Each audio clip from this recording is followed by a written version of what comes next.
Amados, paz do Senhor Jesus, é um prazer estar aqui nesta noite reunido com vocês, para estudarmos um pouco sobre a palavra do Senhor. A nossa gratidão pela vida de todos os organizadores deste evento, de Felipe, de toda a turma que está nos bastidores. É um evento que demanda tempo, demanda muito empenho, e eu louvo a Deus pela vida de todos os que estão envolvidos, direta e indiretamente, neste evento abençoado e abençoador. Louvo a Deus também pela vida do pastor André, que deixou os meninos cometerem a loucura de me chamarem para vir aqui nesta noite. Esperamos que possamos ser úteis para todos, na exposição da palavra do Senhor. Obrigado por vocês que estão aí do outro lado da tela, assistindo esta EBF, e a minha oração é que vocês todos sejam muito abençoados com tudo que haverá, não apenas nesta noite, mas em todas as noites durante esta semana. Vamos estudar o Apocalipse, sobretudo os sinais da vinda de Cristo. E eu quero embasar esta prédica nesta noite no capítulo 1, verso 3 do livro do Apocalipse, óbvio, que diz o seguinte: bem-aventurado aquele que lê e bem-aventurados aqueles que ouvem as palavras da profecia e guardam as coisas nela escritas, pois o tempo está próximo. Pois o tempo está próximo. É assim que terminam as palavras do versículo 3 do capítulo 1 de Apocalipse. E antes de darmos sequência, queria convidar você a fazer mais uma oração comigo neste instante. Ore comigo, Pai. Foi bom esses momentos de louvores, te louvo pela vida de cada ministro de louvor que nos trouxe momentos preciosos e que nos fazem lembrar que o Senhor nos alcançou e nos tornou mais alvos do que a neve. É pela tua graça, não é por mérito nosso. E também é pela tua graça que rogamos neste instante que tu fales aos nossos corações, que seja o Senhor a ministrar neste momento, que nós sejamos meros instrumentos em tuas mãos. É a nossa oração, que tu faças aquilo que eu não posso fazer, no nome de Jesus. Amém. Pois bem, queridos, Apocalipse. E aí a gente precisa, antes de tudo, fazer uma rápida análise do que significa o livro de Apocalipse. O nome Apocalipse, nós sabemos, quer dizer revelação, até porque o próprio livro nos diz isso no capítulo 1, verso 1 já. De cara, ele já diz que é o livro da revelação. E nele, o escritor João procura apresentar o real sentido da vida cristã. O livro de Apocalipse busca nos mostrar o real sentido da vida cristã, assim como o sofrimento através de uma revelação do Senhor Jesus Cristo. Mas, queridos, João, o escritor do Apocalipse, também se apresenta como profeta. No capítulo 2, no capítulo 22, verso 9, ele se apresenta como profeta e caracteriza o seu livro como profecia. Tanto aqui no capítulo 1, verso 3 que nós lemos no princípio ele dizer que bem-aventurados aqueles que ouvem as palavras da profecia, como nós acabamos de ler, como também no capítulo 22, verso 19. E a importância disso, queridos, para o entendimento do texto é muito grande. Por quê? Porque o tipo de interpretação que faremos do livro depende da definição do termo profecia, daquilo que nós entendemos por profecia, já que o livro é apresentado como uma profecia. Hoje em dia, é muito comum o conceito de profecia como predição do futuro, uma espécie de adivinhar-se o que vai ocorrer no futuro. É algo semelhante aos supersticiosos que dão que não são cristãos e que dão ênfase aos horóscopos, por exemplo, para preverem, para saberem o que vai acontecer nos dias futuros, coisas desse tipo. Às vezes, há muitos místicos que dão lugar de destaque às predições dos eventos futuros. Então, as pessoas muitas vezes começam a predizer coisas que irão acontecer e tem isto como sendo a profecia em si. Mas será, queridos, que é isso que o escritor do Apocalipse tem em mente quando chama o seu livro de profecia? É uma boa pergunta para nós refletirmos. O escritor do livro de Apocalipse se baseia no conceito do Velho Testamento de profecia. Temos que partir daí. O conceito que ele tem de profecia é o conceito que está presente no Velho Testamento. E aí ele passa a definir a sua atividade de profeta a partir deste conceito, daquilo que era tido como profecia no Velho Testamento. Então, se nós partirmos deste princípio, profecia é, em primeiro lugar, uma mensagem recebida diretamente de Deus. É o Senhor quem fala, porque essa era a principal característica dos verdadeiros profetas em relação aos falsos profetas. O profeta Jeremias trata disso no capítulo 23 do seu livro, dos versos 18 ao 22, mostrando que existiam falsos profetas e verdadeiros profetas. Portanto, o profeta, segundo o conceito do Velho Testamento, que é o que graça no Apocalipse, é fundamentalmente aquele que recebe de Deus sua mensagem.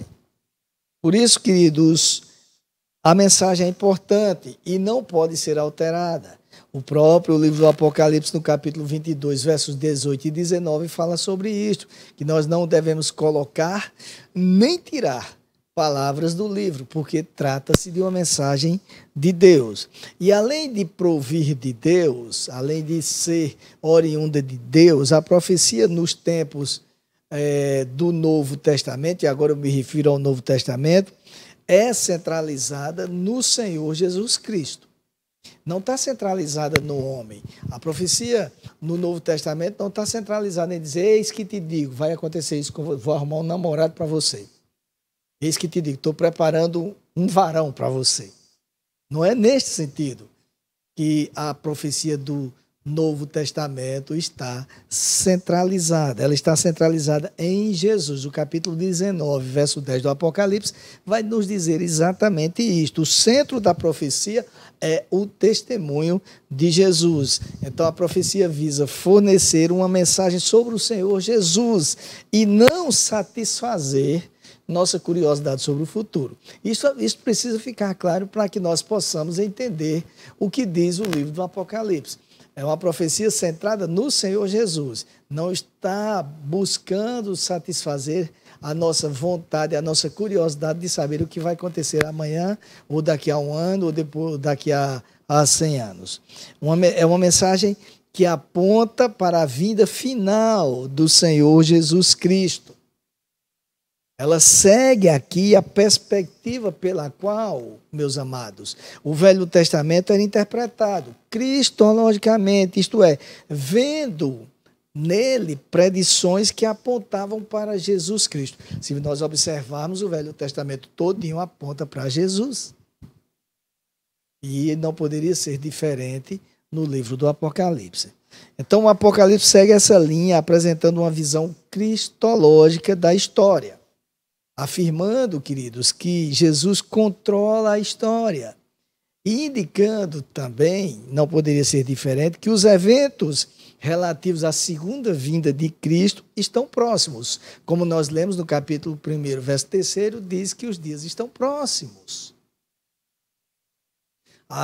O evento da segunda vinda de Cristo está próximo. Quando esse próximo? É amanhã ou depois? Não. Não é assim também. Mas os eventos que ocorrem nos dizem que estamos nos aproximando cada vez mais do fim. É por isso que o escritor do Apocalipse pode falar do julgamento sobre Roma, por exemplo, que era o império que dominava na época em que o Apocalipse foi escrito. Ele pode falar como algo muito próximo. É por isso, queridos, que o livro não fala de acontecimentos particulares, mas de ações de Jesus que se darão como consequências de sua segunda vinda. Isto também precisa ficar claro para nós. Então, o que eu quero dizer é que se trata de uma mensagem que chama ao arrependimento. Apocalipse é essencialmente uma mensagem que chama os seus leitores ao arrependimento. Essa é uma das principais características da profecia no Velho Testamento. Se você observar o Velho Testamento, os profetas que eram levantados por Deus olhavam para a situação do povo de Deus, chamavam a atenção deles para os erros e mandavam-os arrependerem-se. Na realidade, a profecia é uma palavra que tem uma forte ênfase no presente, porque olha para o que está acontecendo, para as falhas que estão ocorrendo, para aquilo que precisa ser mudado, olha para o presente do comportamento do povo, na verdade.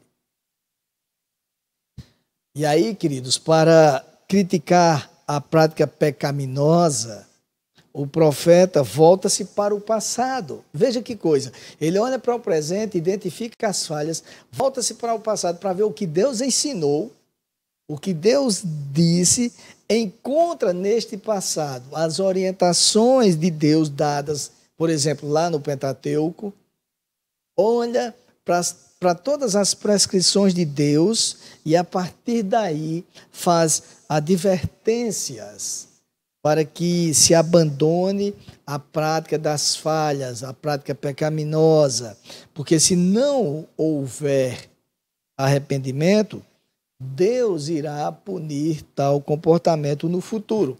Esta é a ênfase da profecia e esta foi a ênfase dada por João quando, por exemplo, se dirigiu às 7 igrejas do Apocalipse. A profecia fala do futuro como consequência da vida do povo no presente. E aí, repito, é neste contexto que o profeta fala às 7 igrejas, nos capítulos 2º e 3º, chamando-as ao arrependimento e advertindo-as quanto aos eventos futuros, se arrependimento não houvesse.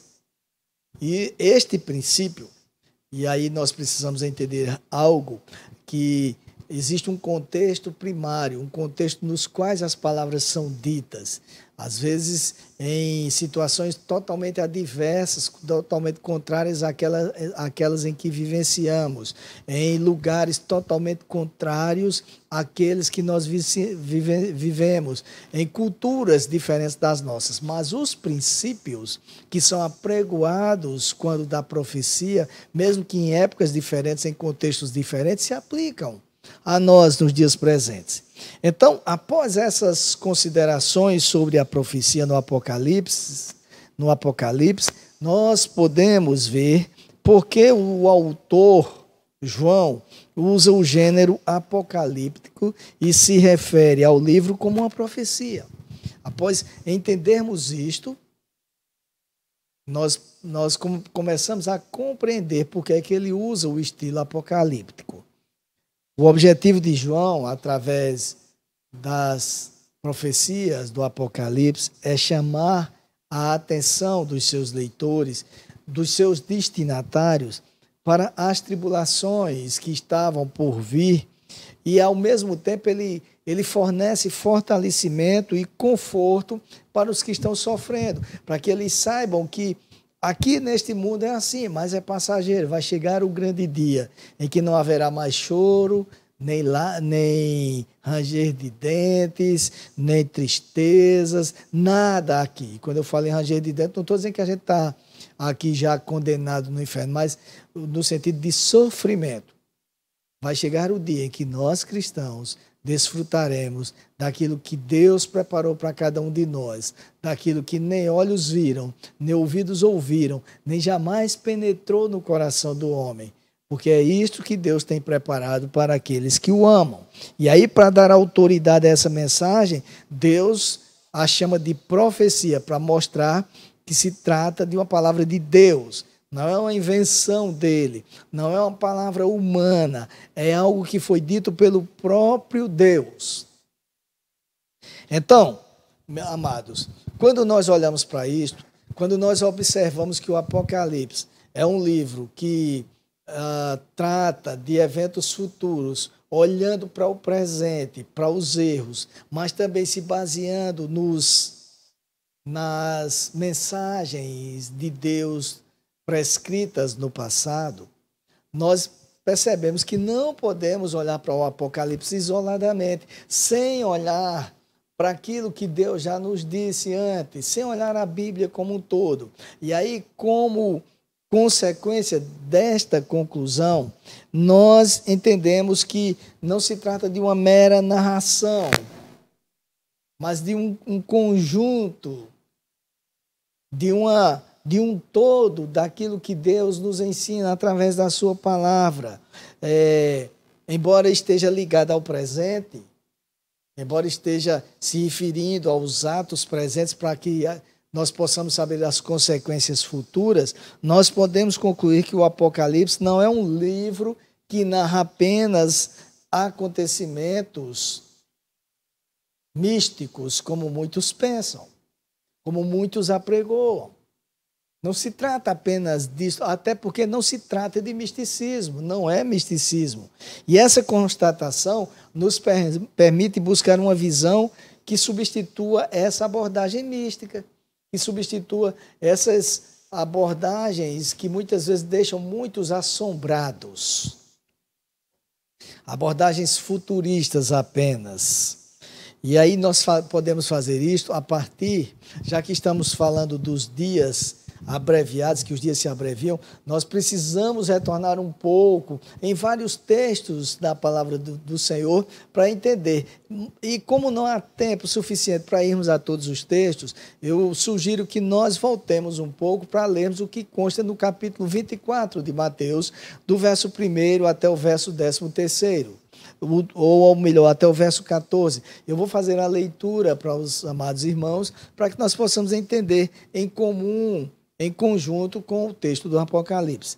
O texto de Mateus diz o seguinte: Jesus saiu do templo e, enquanto caminhava, os seus discípulos se aproximaram para lhe mostrar as construções do templo. Ele, porém, lhes disse: vocês estão vendo estas coisas? Em verdade lhes digo que não ficará aqui pedra sobre pedra que não seja derrubada. Jesus estava sentado no Monte das Oliveiras quando os discípulos se aproximaram dele e, em particular, melhor dizendo, lhe pediram: diga-nos quando essas coisas vão acontecer e que sinal haverá da sua vinda e do fim dos tempos. Jesus respondeu: tenham cuidado para que ninguém os engane, porque muitos virão em meu nome dizendo eu sou o Cristo e enganarão muitos. E vocês ouvirão falar de guerras e rumores de guerras. Fiquem atentos e não se assustem, porque é necessário que isso aconteça, mas ainda não é o fim. Porque nação se levantará contra nação e reino contra reino. Haverá fomes e terremotos em vários lugares. Porém, todas essas coisas são o princípio das dores. Vocês serão entregues para serem maltratados e eles os matarão. Vocês serão odiados por todas as nações por causa do meu nome. Nesse tempo, muitos hão de escandalizar, trair e odiar uns aos outros. Muitos falsos profetas se levantarão e enganarão a muitos. E por se multiplicar a maldade, o amor se esfriará de quase todos. Aquele, porém, que ficar firme até o fim, esse será salvo. E será pregado este evangelho do reino por todo o mundo para testemunhar a todas as nações. Então, virá o fim. Vejam, queridos, que não dá para dissociar este texto de Mateus do texto de Apocalipse. Um está diretamente ligado ao outro. O evangelista Mateus relata aqui palavras de Jesus que tratavam de dois eventos: a queda de Jerusalém e também a sua segunda vinda, quando ele voltaria quando ele voltará, melhor dizendo, em juízo. Nós lemos que os discípulos, ao ouvirem tais palavras, fizeram duas perguntas ao Senhor. Essas perguntas estão no versículo 3º deste capítulo 24 de Mateus. A primeira deles tem a ver com tudo isso que eu falei até agora, a nossa curiosidade sobre o futuro. Nós temos essa tendência de buscar saber o que vai haver amanhã. Muitas vezes até esquecemos que o Senhor Jesus nos ensinou assim: a cada dia basta o seu mal. Então, o que é que acontece? Os discípulos chegaram para Jesus e disseram o seguinte: diga-nos quando essas coisas vão acontecer. E isto aqui tinha a ver com a destruição do templo, que é citado no versículo 2º, quando Jesus diz: não vai ficar pedra sobre pedra. E a segunda pergunta que eles fizeram foi: que sinal haverá da sua vinda e do fim dos tempos? Vejam que, como eu falei, é natural querermos saber o que vai acontecer amanhã. Já pensou se nós soubéssemos que Jesus voltaria amanhã ou na próxima semana? Todo mundo ia ficar um santinho. Todo mundo ia ficar corretíssimo. A forma como a pergunta foi feita pelos discípulos, queridos, duas perguntas em uma, levam-nos, melhor dizendo, a inferir de que eles associaram a iminente queda de Jerusalém, e essa queda ocorreria quando o templo fosse destruído, e isto veio ocorrer tempos depois de Jesus. Eles associaram a iminente queda à vinda de Jesus. Eles pensaram o seguinte: quando Jerusalém cair, sinal que o Senhor Jesus estará voltando. Seria uma espécie de marco do fim da era que eles estariam vivendo. E, em certo sentido, eles não estavam errados. Desculpem, deixa eu tomar um pouco de água aqui. Em certo sentido, os discípulos não estavam errados porque eles sabiam que Jesus iria voltar para julgar. Como nós sabemos que Jesus irá voltar para julgar. Então, eles raciocinaram que a queda de Jerusalém já era o início de um julgamento, era uma condenação. E isso indicaria que Jesus já estaria voltando, era o início de um julgamento sobre o velho Israel.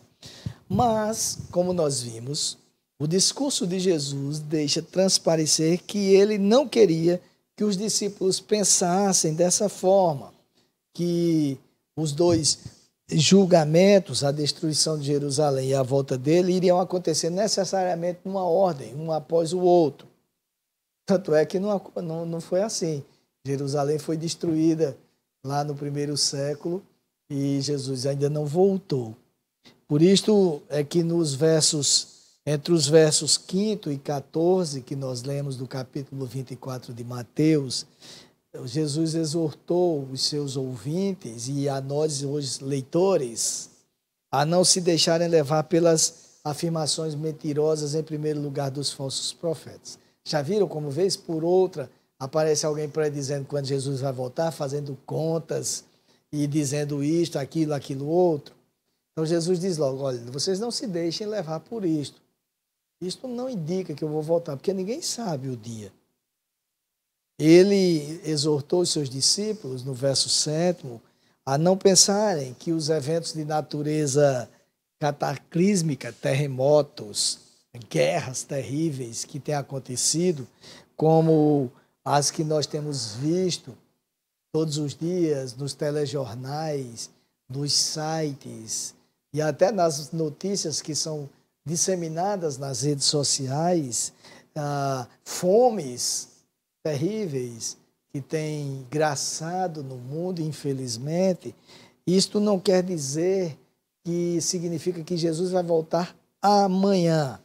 Ele está dizendo aqui que são sinais infalíveis da vinda dele, sim, mas ainda não é o fim, como nós lemos. Esses acontecimentos, na verdade, queridos, constituem as chamadas dores de parto, dores prolongadas. Nós estamos vivendo dores de parto, mas pelo que Jesus ensina, essas dores serão prolongadas, porque o verso 14 que nós lemos nos mostra que o fim virá somente quando o mundo for evangelizado. Quando o evangelho for pregado a todo o mundo.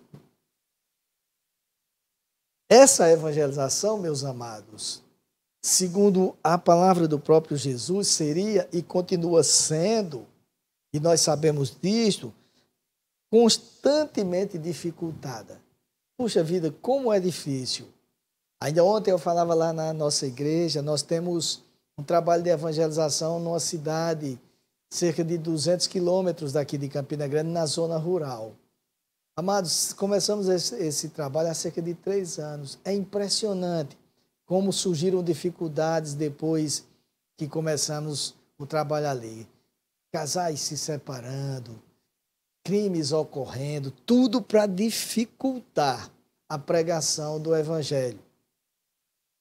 Nos dias atuais, essa pandemia que foi disseminada no mundo tem impedido muitos de viajarem para pregar a palavra do Senhor, tem impedido que os missionários continuem seu trabalho, os aeroportos estão fechados. Tudo ocorre para dificultar a pregação do Evangelho. Os versículos 9 a 12 ainda do capítulo 24 de Mateus falam em perseguições, falam em martírios, em ódio do mundo voltado contra os que pregam a palavra do Senhor. Você olha para aquelas 50 nações mais fechadas para o Evangelho, você vai perceber como os cristãos são perseguidos. Aliás, me permitam abrir um parênteses aqui para dizer uma coisa. Quantas vezes nós não somos negligentes no serviço do Senhor, nós não frequentamos a casa do Senhor continuamente, nós negligenciamos uma vida de oração, nós negligenciamos uma vida de leitura da palavra do Senhor, trocamos o culto por qualquer outra coisa. E sabem por quê, queridos? Porque nós não conseguimos entender que nós vivemos num país que nos dá a liberdade de cultuar ao Senhor. Isso é garantido na Constituição. Isso é uma bênção sem medida. Porque há nações por aí que, se a pessoa disser que é cristã, ela é presa. Mulheres são estupradas porque professam a fé em Jesus Cristo. Outro dia, na Nigéria, cerca de, acho que 200 adolescentes foram sequestradas, vendidas como escravas da prostituição só porque eram cristãs. Nós não sabemos o que é isso, porque a gente vive num país livre. Certa feita, eu estava num evento da Consciência Cristã e o Dr. Russell Shedd contou um fato que me causa tremor até hoje. Ele falou que na China, uma igreja tinha uma Bíblia e arrancava as páginas da Bíblia para as pessoas levarem para casa e copiarem, ou então decorarem e trocarem entre elas. Tamanha era a sede de leitura da palavra do Senhor. E um pastor nosso, brasileiro, falou para eles isso: que milagre, que coisa fantástica, essa paixão que vocês têm pela palavra de Deus. E o pastor chinês disse: não, milagres são vocês lá no Brasil, que todos têm direito a uma Bíblia. Aqui nós não temos direito a isso. Mas às vezes a gente não valoriza isso, porque é tão fácil que nós negligenciamos e esquecemos que tem muitas pessoas sofrendo simplesmente porque querem pregar sobre o Senhor Jesus e não podem. A pregação do Evangelho tem sido dificultada. Apesar disso, ela tem avançado, porque Deus é Deus, louvado seja o nome do Senhor. Mas é difícil. Há muitos se levantando contra a traição de amigos, arrefecimento da fé, do amor, incapaz de resistir a essas investidas do inimigo, são incapazes de resistir a essa vida desregrada que existe no mundo hoje, que atrai tantos que estão vindo para a igreja. Viver num ambiente assim, queridos, que é o ambiente em que vivemos, infelizmente, requer extrema perseverança. É o que o Senhor diz no verso 13º, do verso 9 ao 13º do capítulo 24. E essa perseverança é a condição para que escapemos das armadilhas satânicas. É perseverar na prática das disciplinas espirituais, louvor ao Senhor, culto ao Senhor, leitura da Bíblia, oração, jejum, o estudo sistemático da palavra do Senhor. O Dr. Tasker é um comentarista do Novo Testamento, sobretudo do Evangelho de Mateus, socorrendo-se de um outro comentarista chamado Butler, diz que Mateus 24, do verso 5 ao 14, dá uma direta antecipação de toda a história futura, com referência à questão sobre a consumação do século, advertindo os discípulos de que as catástrofes seculares não devem ser tomadas como sinais do iminente fim da história, prevendo, resumidamente, a perseguição da igreja movida pelo mundo e levando a um agudo clímax que prediz deserções da igreja, falsos profetas e decadência espiritual e traições dentro do próprio corpo cristão. E então, culminando com a profecia da proclamação universal do Evangelho do Reino, então virá o fim. Em resumo, queridos, o Apocalipse nos leva a refletir sobre os erros que cometemos e sobre a necessidade de arrependimento. Antes de pensarmos que Jesus vai voltar amanhã, depois ou daqui a um ano, nós devemos pensar se nós estamos preparados de fato para o momento que ele voltar, nós estarmos prontos para isto. O Apocalipse nos leva a entender sobre isso. Tudo o que tem ocorrido são sinais de que o tempo está próximo. Não podemos dizer quando, e nem nos atrevemos a dizer, mas são sinais. Quando nós esperávamos viver uma pandemia como esta que estamos vivendo agora, queridos, que nos impede de estarmos juntos nesta noite. Aliás, como é ruim ficar falando para uma câmera, não é? Terrível. Bom é estar juntos. Bom é estar curtindo a presença uns dos outros, mas estamos sendo forçados a viver assim por causa de uma pandemia. Aí todo mundo fica atordoado e diz, Jesus deve estar voltando por isso. São sinais, mas atentem, o fim virá quando o evangelho for pregado. E aí nós, todos nós, temos responsabilidade no calendário de Deus. Temos responsabilidade no calendário do Senhor. O dia e a hora em que Jesus voltará não o sabemos, mas nós precisamos estar preparados. Ah, queridos, como me dói olhar para tantas pessoas que eu conheço, cristãs, muitas amigas minhas, que são talentosas, que o Senhor as tirou do lamaçal do pecado, mas que são negligentes, que não vivem uma vida de autêntico relacionamento com o Senhor. Como me dói olhar para jovens talentosos que poderiam estar envolvidos na obra do Senhor, mas não estão relapso, valorizam tantas outras coisas em detrimento do serviço ao Senhor. O fato é que os sinais que estamos vendo, guerras, pestes, arrefecimento na fé, pandemia, irão continuar ocorrendo. Ou seja, enquanto não houver a evangelização do mundo, muita coisa ainda irá ocorrer. E como eu dizia, neste sentido, nós temos muito a ver com o calendário de Deus. Muito. Porque a forma que ele tem de evangelizar o mundo é nos usando na missão de evangelizar. Quantas vezes nós temos nos preocupado, por exemplo, e aí é uma pergunta a fazer, que eu faço, com esses irmãos nossos que estão nessas nações que eu citei, que são nações islâmicas, que forçam mulheres a se casarem com muçulmanos, para que elas sejam convertidas à força, que prendem, que matam, que queimam comércios. Tem alguns livros que eu aconselho os irmãos a lerem. Perseguidos é o nome de um livro. Cristãos Secretos é o nome de outro, que é escrito pelo irmão André, fundador do Portas Abertas. Mas a pergunta vai mais além. A gente ora, está certo, por esses irmãos em Cristo que estão sofrendo. Mas quantas vezes nós temos orado pelos perseguidores? Por aqueles que ainda não conhecem Jesus, por aqueles que estão conscientes, na cabeça deles, eles estão fazendo o que é certo, estão cônscios de que o que eles fazem é algo correto e que agrada a Deus. E aí só o Espírito Santo para convencê-los de que eles estão errados. Quantas vezes temos orado por essas pessoas? Às vezes nós até olhamos para elas com rancor, um certo ódio, com raiva, porque eles são perseguidores dos nossos irmãos.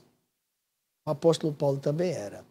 E o Senhor foi buscá-lo, e o alcançou, e o transformou num homem que fez a diferença na geração dele e nas gerações futuras, como continua fazendo até hoje. Se nos esquivarmos dessa missão,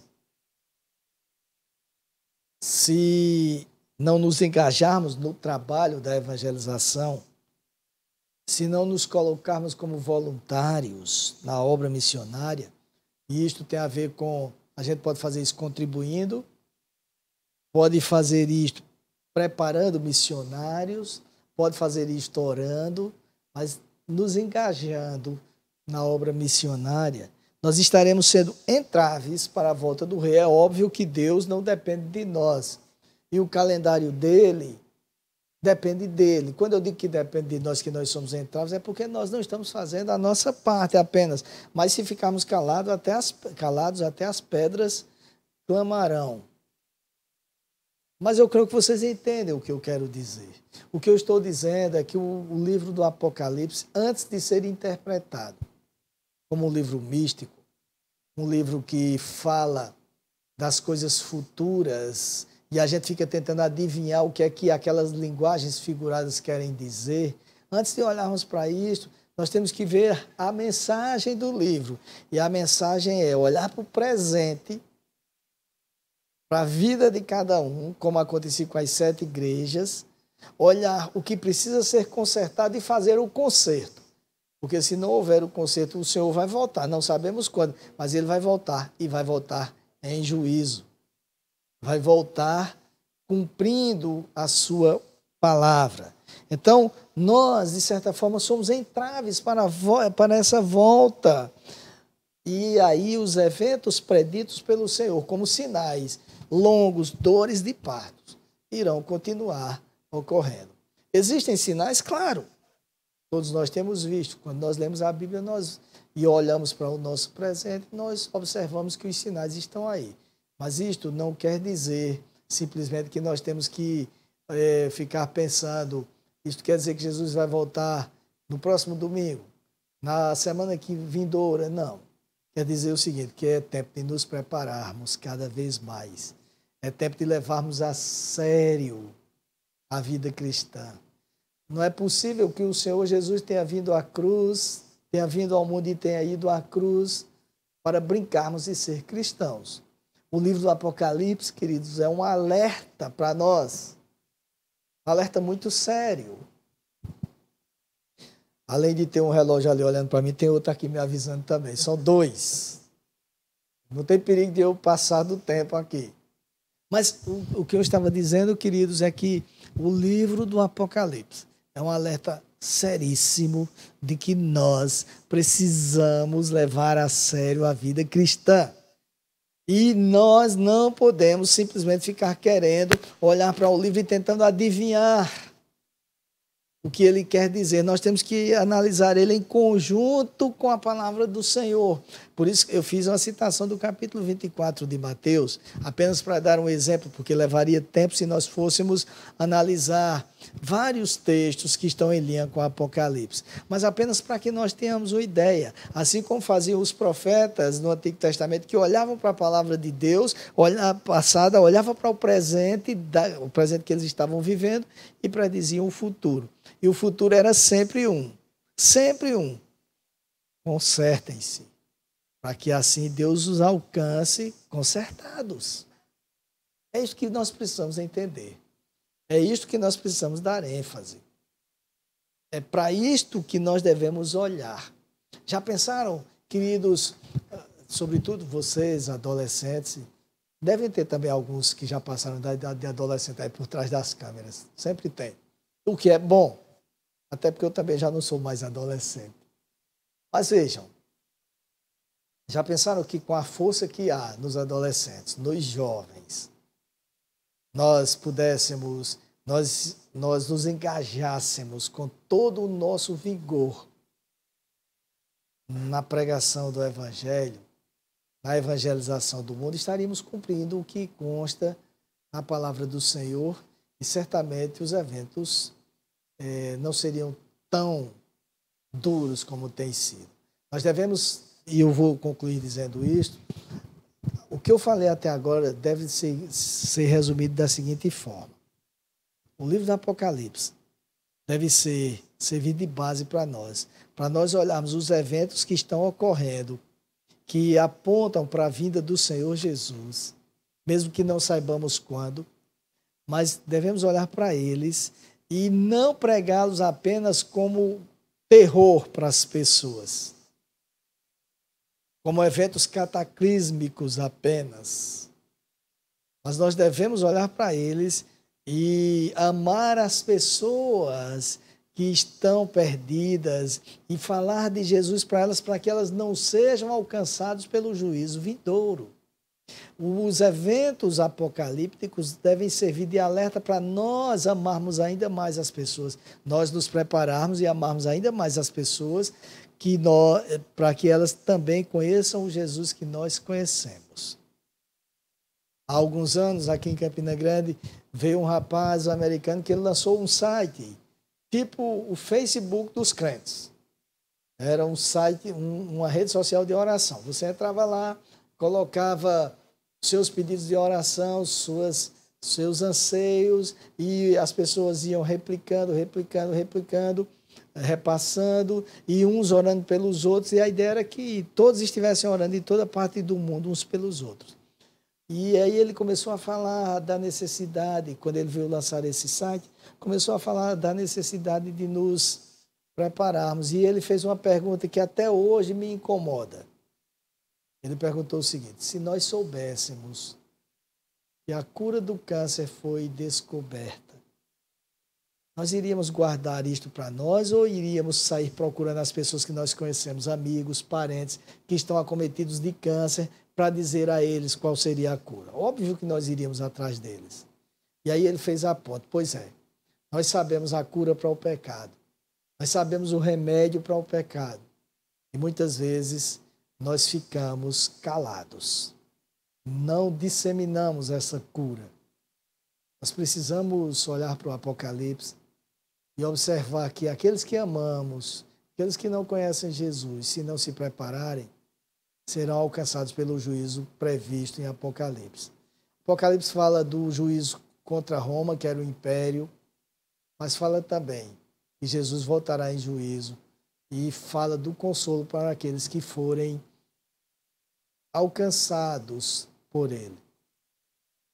Portanto, nos preparemos. Olhemos onde estamos falhando e nos preparemos, porque o dia nós não sabemos, nem a hora. Mas uma coisa é certa, como nós lemos no princípio, no capítulo 1 do Apocalipse, o verso 3, o tempo está próximo.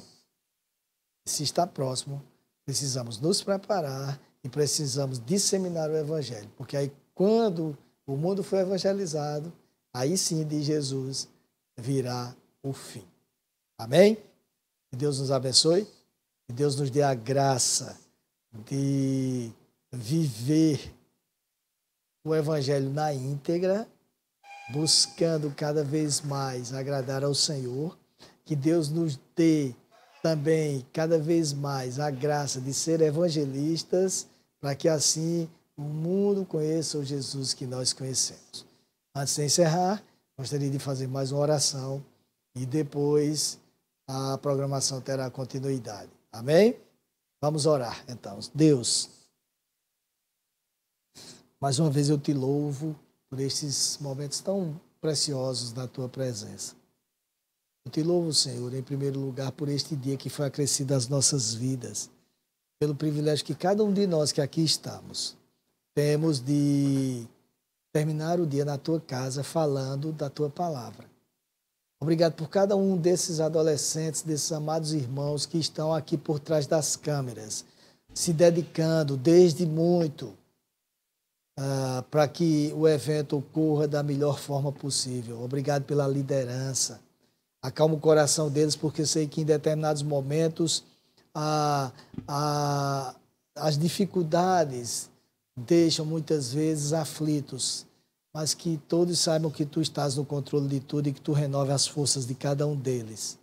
Senhor, que cada um de nós aqui presentes e os que estão por trás das câmeras e também por trás da tela, nos seus lares, que todos nós comecemos a olhar para o livro de Apocalipse com os olhos de quem quer ver o que o Senhor diz para nós em relação à nossa vida presente, para que nós nos preparemos cada vez mais para o futuro. Não importa quando o Senhor voltará, sabemos que voltará. E o que nós queremos é estar preparados, vivendo cada dia como se fosse o último dia de nossas vidas.